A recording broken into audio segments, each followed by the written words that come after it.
In het oude Harmoniegebouw in Haas binnen 4 onderdoekplakken uit de Tweede Wereldoorlog vonden. De plakken kwamen aan het licht bij restauratiewerk. De Harmonierekken zwiers conciërre bij de storm. Opmerkelijk is dat er in de oorlog een bioscoop wie die het broekt was door de Duitsers. Zorgverzekerde de Friesland bezuinigt op onvolgende pakketten. Het juiste pakket vervalt in 2014. Vergoedings voor een nieuwe bril, alternatieve geneeswijzen en fysiotherapie voor ex-hartpatiënten gaan omleeg. In totaal gaat het om 20 vergoedings. Het is een landelijke trend.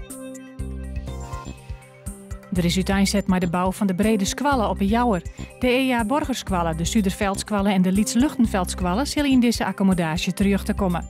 Er had een soort om te dwanwest, omdat de onbesteging naar een bouwbedrijf boeten Friesland ging. Joen en vannacht meers droeg, mogelijk een spatje Rijn, maximaal 1 graden. Een matige ontkrachtige wind uit het zuiden of zuidwesten waai. Morgen een soort bewolking en middags beteken wat Rijn. Het wordt 9 graden.